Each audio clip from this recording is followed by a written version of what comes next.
buenas tardes, ¿cómo les va? Nos encontramos con ustedes nuevamente como semana a semana lo venimos haciendo con Salud 10 Televisión y con Marcela también que nos acompaña y que siempre nos da sus datos de bienestar saludable. Bien, un programa muy interesante. Mi tema, porque es algo que han estado pidiendo, es cómo empezar a prepararnos para este verano. Ya se viene, ya se viene el verano, a prepararse. No hablamos de dieta, hablamos de conductas, hablamos de qué cambios intentar hacer. Esto de buscar objetivos posibles de lograr. ¿Cuándo comienza? Cuando van a los vestuarios a probarse los trajes de baño. Exacto, cuando nos sacamos el pantalón, la calza y nos vemos y nos choqueamos, ahí decimos, ¿qué hice todo el invierno? Bueno, no nos enloquezcamos. Vamos a empezamos dando pautas para empezar a cambiar hábitos. Perfecto, bueno, me parece muy bien. No matarnos de hambre. Y como vos decís bien, que se viene el verano, hablamos con el doctor Volpe de la Dirección de Zoonosis Rurales, se viene otra vez la época del mosquito. Entonces ya tenemos que empezar a prevenir las enfermedades como es el dengue, fundamentalmente el Zika, que tantos problemas pueden llegar a traer la salud, y con las epidemias que ha habido, sobre todo la gente que viaja a veces al exterior, el doctor le explica muy bien cuáles son los recaudos que tenemos que tomar para este tipo de enfermedades, ¿eh? No nos olvidemos del Día Mundial de la Diabetes, tema que en todos los programas de Salud 10 hemos estado tocando. Ya la semana pasada hablamos con Elizabeth Claudepierre sobre el conteo de hidratos de carbono, un tema que realmente es muy importante, es mucha la población con diabetes, y a tomar conciencia de que cuando nos dan un diagnóstico, la diabetes se controla, no se cura, entonces no hagamos trampas. El 14 de noviembre es el día. El 14, el día de hoy. Es una enfermedad muy silenciosa y que muchas veces la gente piensa que como no tiene síntomas no pasa absolutamente nada, y trae muchos inconvenientes si uno no la controla, visuales, renales, circulatorio, etc. Entonces es fundamental que el paciente que sabe que tiene diabetes o el que no sabe, que se haga controles habituales para tratar de determinar si existe o no un alto grado de glucemia, porque es fundamental el control de este tipo de enfermedad, ¿eh? Así que bueno, el Día Mundial de la Diabetes, que es el 14 de el día de hoy, exacto. Se van a hacer campañas a nivel de todo el mundo sobre este tipo de enfermedades. Seguramente. Muchos pacientes realmente lo afectan, ¿no? Y también la nota que hiciste con el doctor Diego Ascona, que nos habló de trombosis, de embolias y todas las patologías y las predisposiciones que existen para esta enfermedad, y hablaba un poco también de los pacientes que por ahí tienen viajes largos en avión o en auto, que también son... ¿Qué prevenciones tener? Exactamente. Así que bueno, vamos al programa. Empezamos con el programa.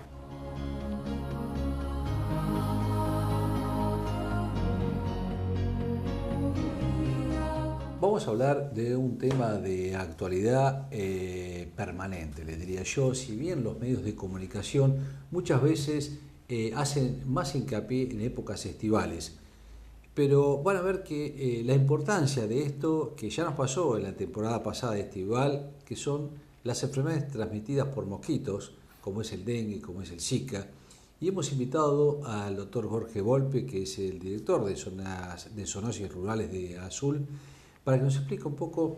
A ver, estamos en época que todavía no están los calores más importantes y no tenemos que esperar que realmente se empiece a presentar las epidemias o las enfermedades como nos pasó el año pasado, para que tomemos un poco conocimiento y reconozcamos a través de las autoridades y de todos los medios de comunicación que tenemos que darle importancia a esto. Si no, lo tenemos que hacer durante todo el año.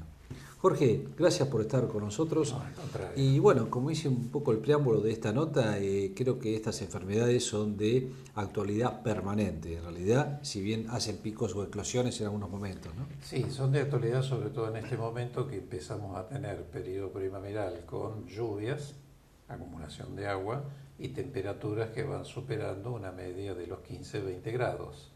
Esto permite que todos los mosquitos, incluyendo el Aedes aegypti que nos interesa, comiencen una etapa de multiplicación que se va a ir magnificando en la medida que pase el tiempo. Depende cómo venga el clima, los meses de verano, si es más seco o no, las temperaturas, puede disminuir un poco la multiplicación, pero seguramente ya para febrero o marzo se incrementan nuevamente las poblaciones de estos mosquitos. La cuestión es no permitirles que lleguen a un número tal, sobre todo aquellos que tienen importancia como vectores, que nos generen serios problemas de salud pública como los vividos a fines del año pasado y sobre todo 2016, que hemos tenido una importante epidemia de dengue y adicionalmente brotes con transmisión autóctona de 2 otras enfermedades virales que son Zika, que vos la mencionaste, y la fiebre por chikungunya. Ahora, ¿por qué es importante que tengamos precaución y tomemos conciencia de estas enfermedades? Primero por la historia. No hay en la historia de Argentina ninguna enfermedad de tipo epidémico que haya tenido la importancia que tuvo el episodio de fiebre amarilla.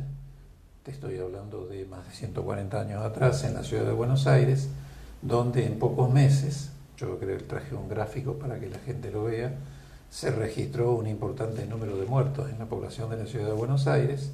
Se inició todo esto en el mes de enero, se fue incrementando el número de muertos, que era el registro cierto de aquel momento, hasta llegar a un pico en el mes de abril de más de 7.000 personas que fallecieron, y después la enfermedad empezó a decaer el número de muertes para desaparecer prácticamente en el mes de junio.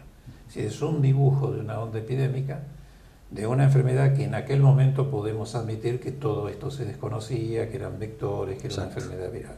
Hoy todo lo sabemos. Sin embargo, estamos repitiendo la historia, ya no con fiebre amarilla, porque es una enfermedad que está bastante controlada, pero sí estamos repitiendo la historia con dengue, con Zika y con chikungunya, que tienen en común ser transmitidas exclusivamente por Aedes aegypti, salvo la excepción del caso del virus Zika, que podría tener, pero muy baja incidencia, transmisión por vía sexual, pero son casos muy espaciados, ¿no? Entonces lo que vemos es un dibujo epidémico hace muchos años atrás, nos lo hizo Aedes aegypti, porque ese dibujo representa la expansión y el crecimiento del mosquito en una población hasta que decae por factores que son sobre todo el frío invernal. Y este año, bueno, lo hemos visto anteriormente en otras ondas epidémicas, alrededor del año, hace unos 3 o 4 años atrás, que tuvimos unos 200 casos en la provincia, fue el primer brote epidémico en aquel momento. Y este año, ya en el 2016, hemos tenido una seria epidemia de dengue en el país, con alrededor de 47.000 casos confirmados de la enfermedad, y que abarcó prácticamente 15 provincias de Argentina que manifestaron situaciones epidémicas, y sobre todo lo más importante es Capital Federal y algunos distritos del conurbano, donde se acumulan alrededor de unos 12 millones de personas, y es donde impacta este tipo de enfermedades que alcanzan niveles epidémicos. Y lo que me decías hoy fuera de cámara, que a ver, no solamente por ahí la primera infección puede pasar un poco desapercibida, ¿no es cierto? Claro. O puede pasar con un simple cuadro gripal, pero no es lo que importa. No, el problema que vos tenés, vamos a hablar en particular con dengue. Dengue, que es el problema más epidémico que generó esta epidemia en nuestro país, y ya sería endémico en países como Brasil, por ejemplo. Esto es por una cuestión de clima, población. Dengue tiene 4 variantes virales, están identificadas con número 1, 2, 3 y 4. Cuando surge una primera onda epidémica, la gente, la mayoría de los casos, se enferman de un síndrome febril, un cuadro gripal, sin afectación de la vía aérea superior. La mayoría de los casos es una infección mediana a leve, puede haber excepcionalmente algún caso de dengue hemorrágico, pero es raro. Sí. Ahora, todas esas personas quedan inmunizadas contra la variante 1 del virus dengue, y esa inmunidad persiste por mucho tiempo. De existir nuevamente una onda epidémica a futuro, porque la población permitió que el vector existiera y porque se incorporó una nueva variante viral, 2, 3 o 4, esa inmunidad no sirve para contrarrestar la infección por la otra variante. Y trae una consecuencia, que es que en muchos casos pasan a tener la forma más grave, que es el dengue hemorrágico fatal. Esto está pasando en Brasil. Brasil tiene 1,5 millones de casos por año, más o menos, depende de la onda epidémica, y todos los años 200, 300, 400 muertos ya por dengue hemorrágico. Ahí va mi otro tema. Vos hiciste hincapié, Jorge, un poco el tema de Brasil, el Caribe. Se viene época de vacaciones, ¿no es cierto? Entonces, a ver, ¿dónde tenemos que hacer prevención en cuanto a esto? En las zonas del Caribe, donde sabemos que hubo, digamos, casos bastante importantes de todo esto, ¿no? Bueno, en esos países donde vos tenés un clima tropical o subtropical, por factor lluvia y temperaturas que permanecen estables todo el año, ya la situación no es epidémica puntual que abarca unos meses, sino que prácticamente esos países tienen la enfermedad de forma endémica. Esto es un término que se usa en epidemiología, cuando ya rutinariamente se presentan estos casos. Y un serio problema que tenemos es la poca información de los turistas que van a esas regiones. Entonces, generalmente sacan el paquete all inclusive, ¿cierto? comida, bebida, hotel, pero el all inclusive incluye también visitar zonas donde pueden estar circulando estas 3 epidemias y a veces en simultáneo. Y es importante que las agencias de turismo informen adecuadamente qué medidas de prevención tiene que tener el turista, que son muy simples. En general, elegir hoteles con aire acondicionado, donde vos baja la temperatura, la posibilidad de que dentro de los ambientes haya mosquitos es mucho menor. Eso no evita que los turistas vayan a las poblaciones y donde está circulando alguna de estas enfermedades. Llevar repelentes, de uso sobre todo en horario diurno o media mañana o media tarde, que es el momento que elige la hembra de Aedes aegypti para picar y alimentarse de sangre. Generalmente lo hace en las partes bajas del cuerpo de forma poco perceptible, por eso la gente no se da cuenta. Protegerse con ropa clara, porque es un mosquito que es fotofóbico, entonces la ropa clara al reflejar el sol ya aleja un poco la posibilidad de picadura, y las partes expuestas del cuerpo donde no hay ropa, aplicar los repelentes que son de uso común, de acuerdo al número de horas, la franja de color, eso está especificado en la farmacia, pero ya llevarlo, porque después en esos países, si hay una situación de epidemia, no se consigue, y utilizarlo. Y todo síndrome febril que tengan dentro del periodo turístico posterior, recordar ante el médico el episodio del viaje, porque eso orienta al diagnóstico de la enfermedad. Y tener presente que son ellos, los turistas, los que al venir cargados de virus y se enferman, pueden iniciar una onda epidémica en un lugar donde esté presente Aedes. Esa es la forma en que se traslada el virus para que después se instale. Esto que me decía Jorge, un poco la prevención de aquel que va a hacer un viaje turístico, ya sea Brasil, Caribe, etcétera. Ahora, ¿cómo nos prevenimos nosotros que estamos en este ambiente? Bueno, el tema es que hay que reconocer algunos aspectos del vector. Todos los mosquitos, para su multiplicación, para reproducirse, desarrollan un ciclo en agua. Algunos lo hacen en arroyos, lagunas, charcos. No hay Aedes aegypti. Hay un fenómeno que hay que tratar de que la gente entienda, que es el fenómeno que yo le llamo de la pared.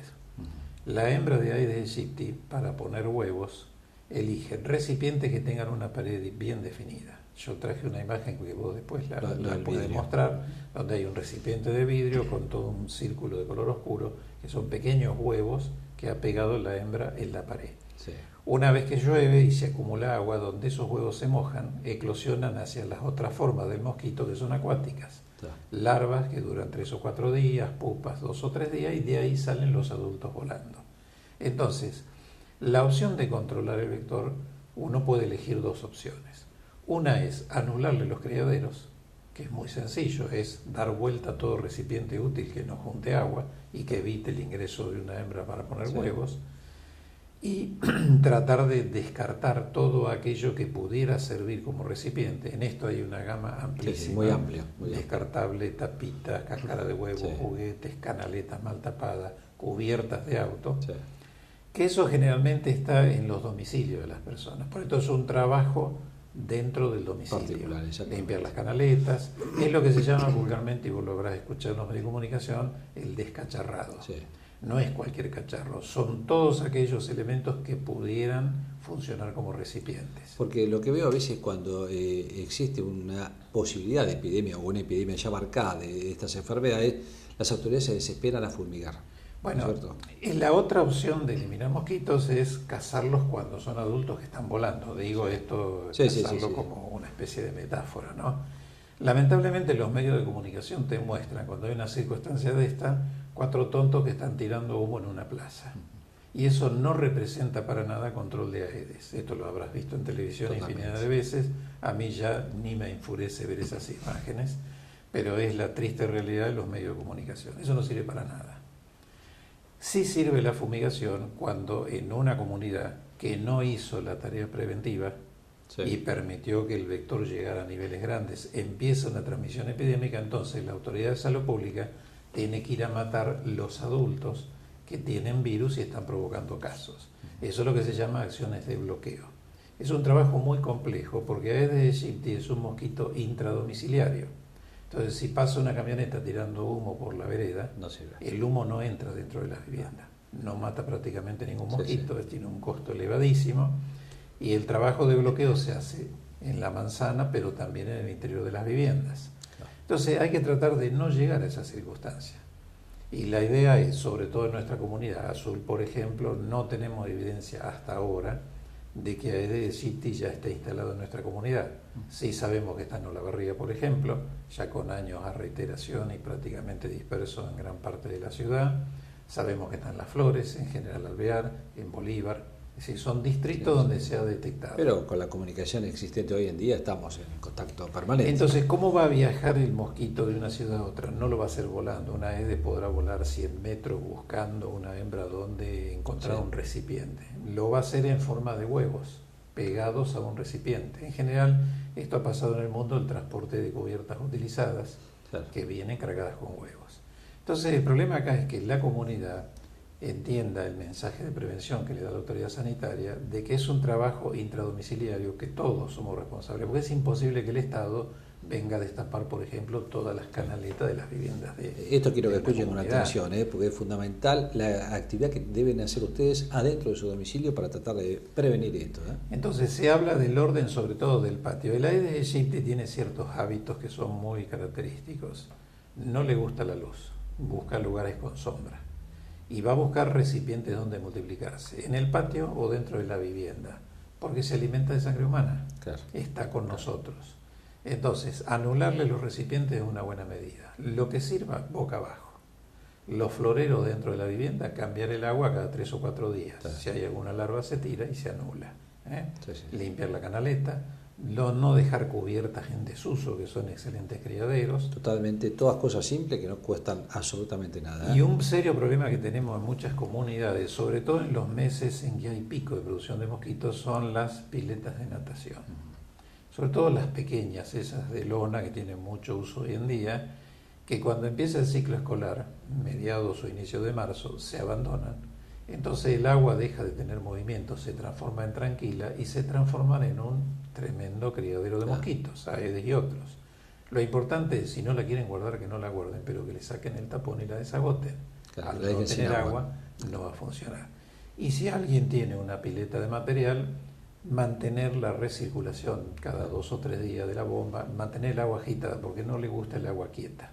Ese es otro factor para tener en cuenta. Está bien. Bueno, realmente nos has dado un poco de las medidas que debemos tomar para lo que se puede llegar a venir. Y lo importante es que esto, que también es un medio de comunicación en cierta forma, que alerte a las personas para que tomen las medidas a nivel intradomiciliario, que es fundamental. Lo que tiene que tener presente la población es que hoy ya no hablamos solamente de dengue, hablamos de 3 enfermedades. Una de ellas tiene un pronóstico que es gravísimo, es el caso de Zika. Eso te iba a hablar por el tema de las embarazadas. Que esto, primera cuestión, una embarazada, sobre todo en el primer tercio de gestación, que sufra una infección o enfermedad por virus Zika, va a pagar la consecuencia de ello el embrión o el feto al nacer, porque se está viendo hasta situaciones de tipo epidémico de microcefalias. El virus tiene el potencial de causar una encefalitis en el bebé que está desarrollándose, de manera tal que destruye de alguna manera el tejido encefálico y los chiquitos nacen con microcefalia, es decir, la cabeza es más chica porque prácticamente no hay cerebro y esto trae unas lesiones gravísimas y una vida que es lamentable para la madre y para el chico. Toda mujer embarazada que no vacacione en las zonas donde pueda haber presencia de Aedes y virus Zika. Lo lamento si está así en el Caribe, si está por embarazarse o embarazada, que no vaya a esos lugares, porque es importantísimo que no adquieran esa infección. Y por supuesto tratar de no tener Aedes, porque el factor común de todas estas virosis es transmisión por vía del vector. Si eliminamos este vector, que tiene esas particularidades, o no permitimos que ingrese en la comunidad, obviamente no vamos a tener situaciones epidémicas. Jorge, muchas gracias. Realmente ha sido muy claro. El doctor Jorge Volpe, que nos explicó demasiado claro todas las medidas que debemos tomar y que realmente no tienen ningún costo y que realmente si no las tomamos el costo va a ser muy alto. Continuamos. Bueno, hemos vuelto a invitar al doctor Diego Ascona, pero en este caso lo hemos invitado porque no sé si se celebra, pero sí hay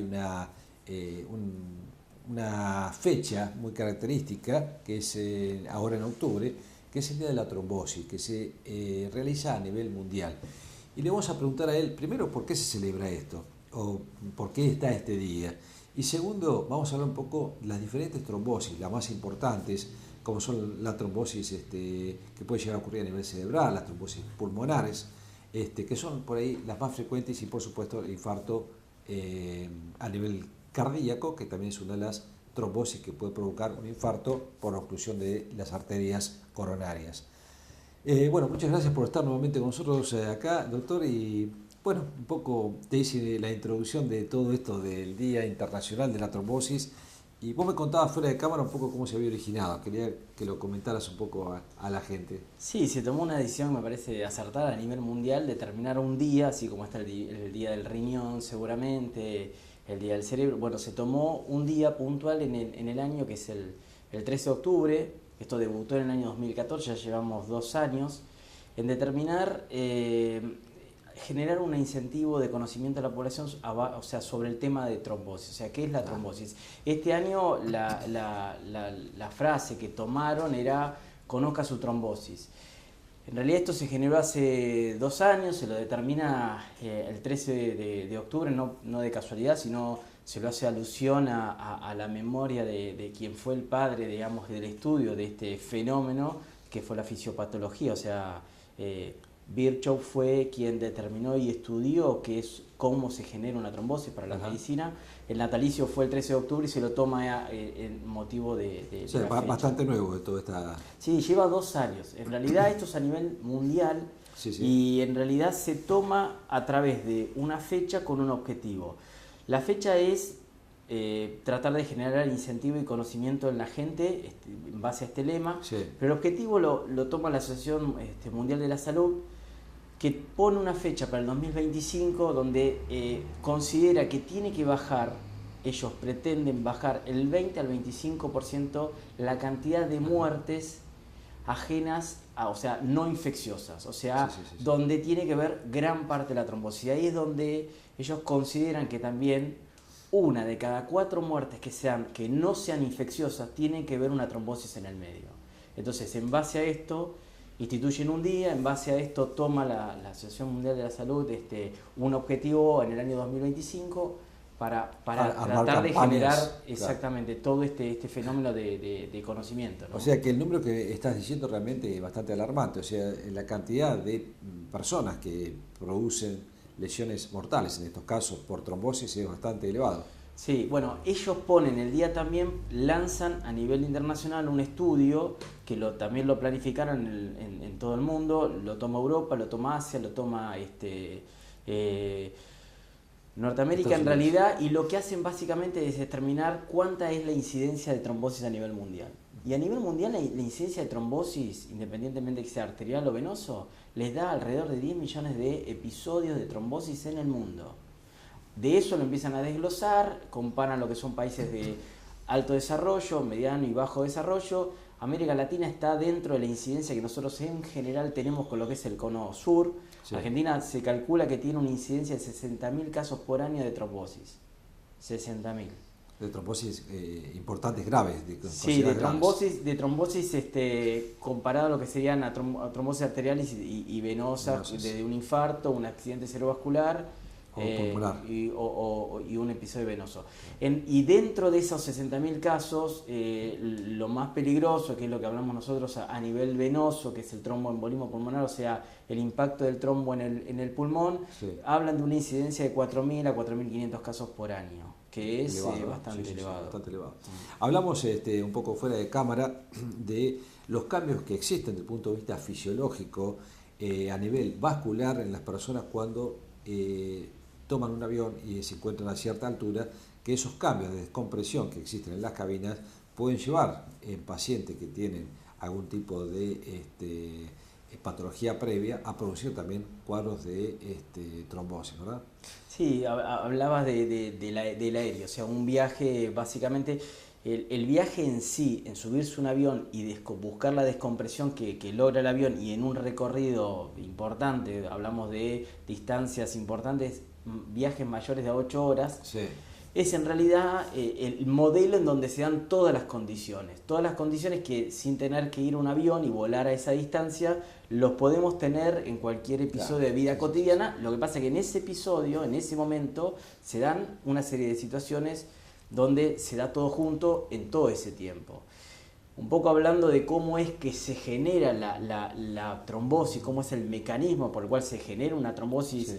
Lo podemos hablar en una vena en este caso, y volviendo al tema del avión, tiene que haber una serie de condiciones que en realidad en ese medio se van dando. Lo primero es sentarse, porque uno se sienta y está estático. Sí. Y cuando hablamos de estático hablamos de éxtasis, hablamos de poca movilidad de sangre en esta posición donde estamos sentados en este momento durante 8 a 12 horas. Esa es la primera condición.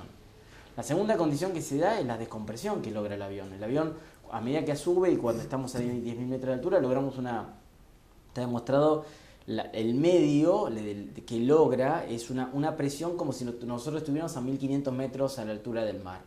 No estamos ni a cero, pero estamos a 1.500 metros de altura del mar. Pero es una presión de descenso. Eso a su vez se agrega un descenso de lo que es el oxígeno en el ambiente, baja el oxígeno. Eso provoca también un descenso de la humedad, que también está dado en esa condición. Y esto hay una serie de fenómenos que generalmente el paciente lo acompaña, como por ejemplo la poca hidratación, el consumo de alcohol, el consumo de algún psicofármaco. Todo eso provoca más estabilidad, menos movilidad, digamos, más cantidad de veces para orinar, más deshidratación. Exacto. Y eso provoca otra condición que es la de la densidad, o sea, la condensación de esa sangre con la estabilidad, exactamente, con la inmovilidad y el estancamiento, ¿no?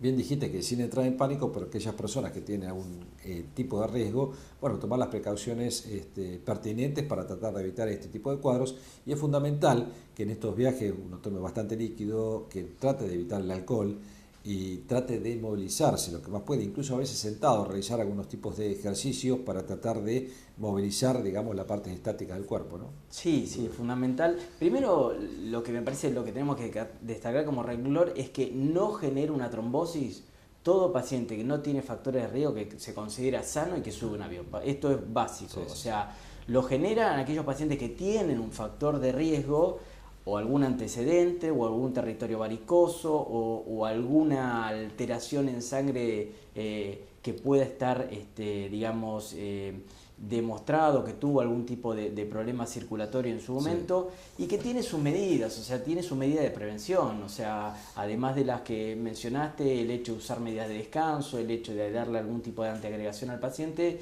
Esos pacientes pueden viajar perfectamente con estas medidas de movilidad y eso sin tener que generar una trombosis, pero la incidencia es alta.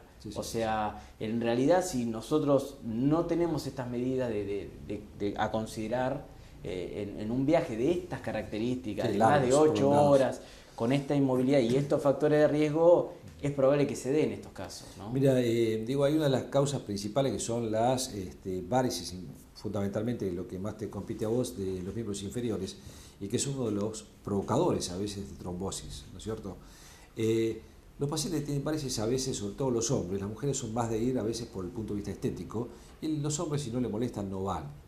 ¿Cuál es el consejo fundamental, sobre todo si va a ser un viaje largo, o aunque no lo haga un viaje largo, la presencia de varices en los miembros inferiores de los hombres fundamentalmente, ¿no? Supongamos que dejamos el avión y agarramos el auto y el mismo paciente que tiene varices se sube a un auto y se va a Buenos Aires, hace 3 horas de viaje y viene con un territorio varicoso, el paciente se sube en esa posición manejando o acompañado durante 3 horas, está sentado, como habíamos hablado recién. Sí. Esa inmovilidad está acentuada, o sea, agravada con un territorio varicoso, porque la varice por sí es una deformación de la vena. ¿Qué significa eso? Que la sangre no circula bien por ahí. Al no circular bien y al provocar esa posición y esa inmovilidad, es muy probable que ese paciente que no consultó, que no molestó, que tiene el territorio varicoso durante 15, 20 años, baje en Buenos Aires, baje en Córdoba, se vaya al norte o lo haga hacia el sur y baje con una trombosis de tipo superficial. Pero una trombosis al fil, una trombosis, una tromboflebitis. Pero con el riesgo de que puede llegar a desprender algo. Exactamente, como dice la gente, un endurecimiento en la vena. Se me puso dura esta parte, me molesta, está rojo, inflamado.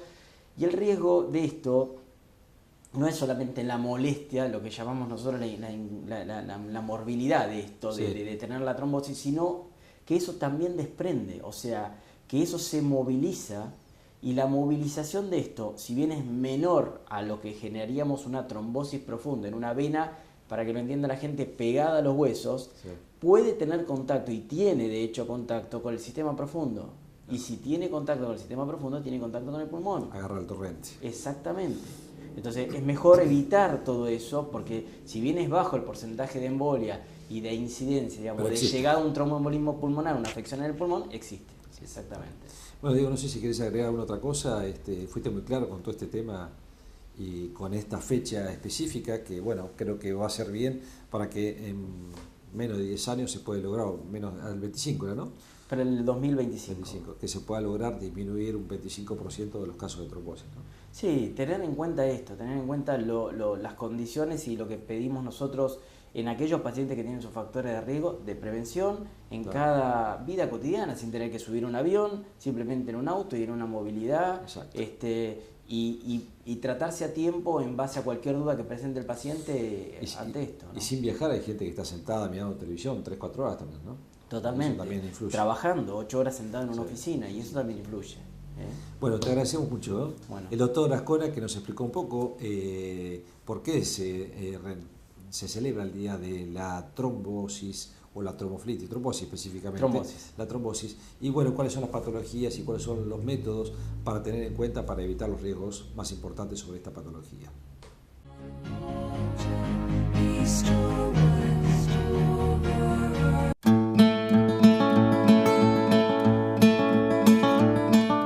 Bien, tema de hoy, empieza el verano, empezamos a ponernos en forma para empezar a descubrir el cuerpo.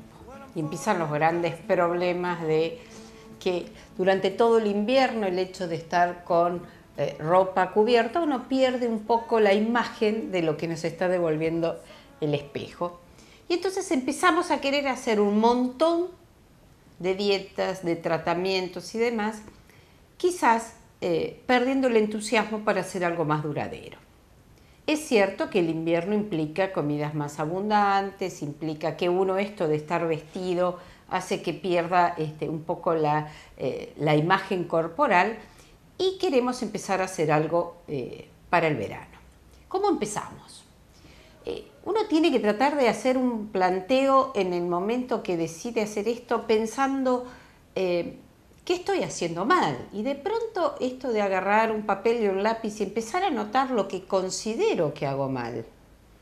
Estos pequeños errores u horrores que hace que de pronto la dieta se haya desvirtuado mucho y hayamos perdido el control de nuestro hábito saludable, si uno quiere decir. Entonces uno tiene que empezar a ponerse objetivos chiquitos, cercanos. No me puedo poner en el mes de noviembre a decir quiero bajar 20 kilos de acá a enero, porque es imposible. Entonces no busquemos objetivos imposibles de lograr, porque me voy a frustrar. Porque los pacientes a veces ¿qué resultan hacer? Terminan haciendo una cuestión matemática. Si tardé 2 meses o 2 semanas para bajar 5 kilos, empiezo a hacer una regla de 3 simple creyendo que en tantos días voy a bajar, y no es la realidad. Tampoco se bajan 4 kilos en una semana, no es la realidad. Se cambia el hábito, se pierde líquido, pero no se pierde grasa. Entonces, ¿qué tenemos que hacer? Uno tiene que ser lo más fiel posible a uno mismo. Tomemos un papel, una lapicera y empecemos a hacer dos columnas. Lo que me gusta y lo que no me gusta. Y lo que creo que tengo que cambiar. Porque cuando yo me convenzo de lo que estoy haciendo mal, es probable que lo pueda modificar mejor. A que vayan a un profesional y le diga qué está haciendo mal, pero no lo tengo asumido. Uno, en la práctica diaria y en la experiencia, cuando el paciente se sienta en la consulta nuestra y nos dice, me manda fulano de tal, uno sabe que ese paciente no está comprometido. Viene porque lo mandó el médico. Otra historia es cuando el paciente viene a la consulta y dice, me veo mal, me siento mal, me doy cuenta que me fui del peso. Uno dice, el paciente vino porque quiso, porque está involucrado. Pero supongamos que el paciente o ustedes deciden empezar a hacer un cambio alimentario. Empecemos a plantear dónde está el error.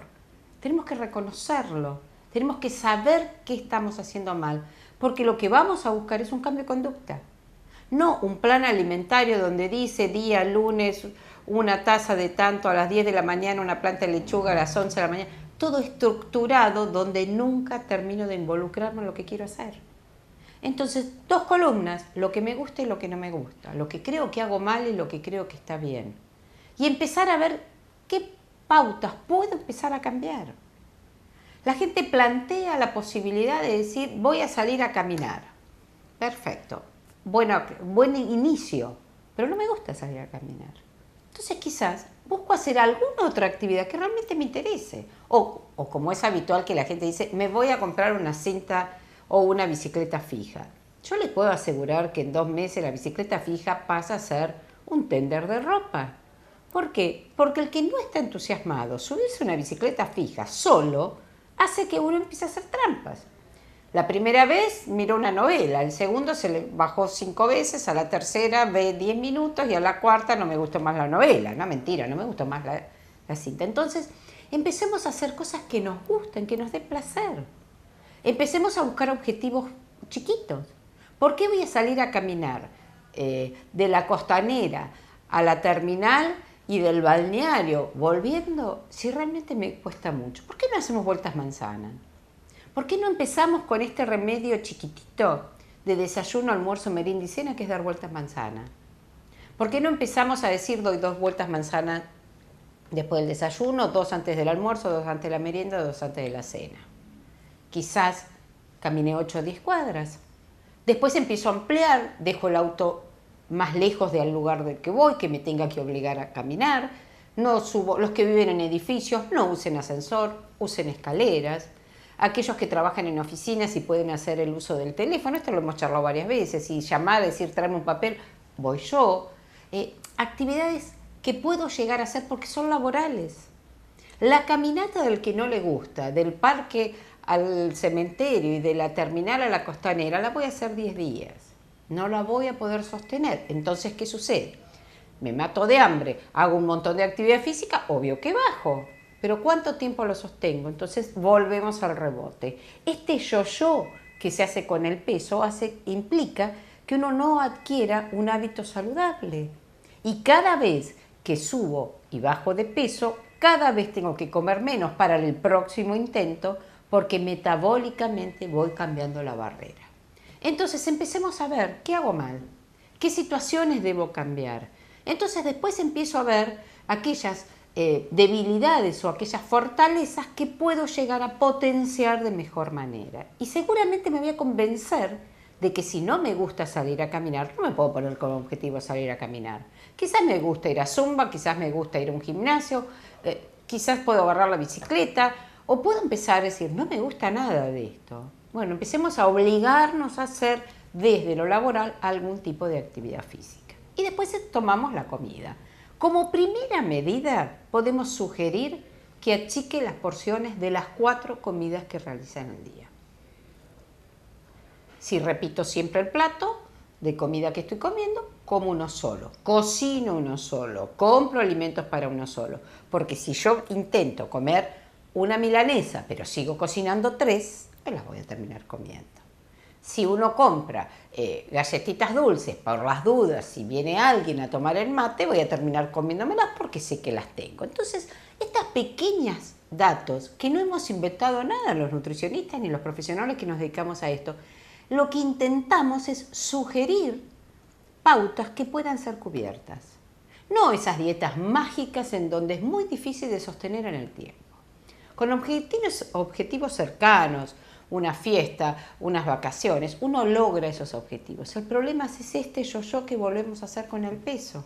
No logramos adherir a un plan alimentario saludable, con actividad física, con un buen plan alimentario, y aquellos que tengan opciones pueden ayudarse con masajes, cremas o aparatología que puede ayudar a fomentar una mejor imagen de esto que realmente nos molesta. Pero obviamente que empezar en noviembre para obtener el físico que ideal, sin celulitis, sin estrías, sin el rollito, con una firmeza en el cuerpo, no lo vamos a lograr si empezamos ahora. Y quizás nos vamos a frustrar. Lo que sí podemos hacer es cosas factibles.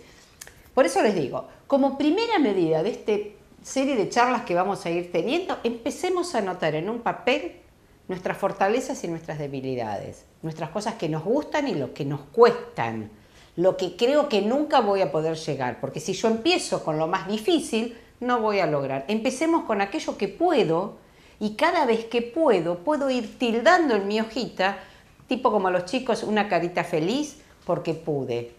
No me pongo un objetivo tan imposible de llegar que me frustro y termino diciendo, ¿para qué voy a hacer dieta si no puedo hacerla? Quizás estamos planteando algo que es imposible de hacer. Aquel que nunca caminó, no intente caminar 50 minutos. Empieza caminando vueltas manzanas. Y objetivos cercanos, cumplidos, nuestro ego aumenta. Sé que puedo, y si puedo prolongarlo en el tiempo y puedo ayudar a tener un hábito más saludable, más contundente y quizás con objetivos mucho más cercanos y no un peso, porque nadie tiene un cartel que diga yo peso 50, 60, 70 o 90. Quizás la imagen que me devuelve el espejo hace que yo me sienta bien, pero no nos engañemos, o sea, tratemos de ir consensuando con este espejo imaginario estas voluntades que debemos fortalecer. No busquemos objetivos extraños ni imposibles de llegar porque no es duradero en el tiempo. Podríamos estar hablando mucho tiempo de estas pautas. Vamos a hacer una recopilación durante los próximos programas de cómo prepararnos, cómo intentar hacer de nuestras vacaciones que son para disfrutar. La gente a veces plantea y dice, ¿y qué hago? ¿Me voy de vacaciones? Coma tranquilo, salvo que haya una patología de por medio, Eso sí, que no lo vamos a consensuar con las vacaciones. Pero el que no se cuidó todo el año, ¿es necesario que se cuide 15 días al año? No. El hecho es, si mis vacaciones son 3 meses por cambio de hábito saludable, ¿qué hago? Ahí sí lo tengo que replantear. Lo que uno haga como robito una vez a la semana no va a entorpecer el tratamiento de la semana, pero con pequeños hábitos saludables que fortalezcan nuestra actitud, vamos a hacer que este plan alimentario, este plan saludable de actividad física, de posicionamiento de sentirme que estoy bien con mi estado de ánimo, con mi físico y sintiéndome que puedo lograr los objetivos propuestos, les puedo asegurar que es una misión muy fácil de llegar y que seguramente vamos a tener el 10, muy bien 10 felicitados. Seguimos en Salud 10.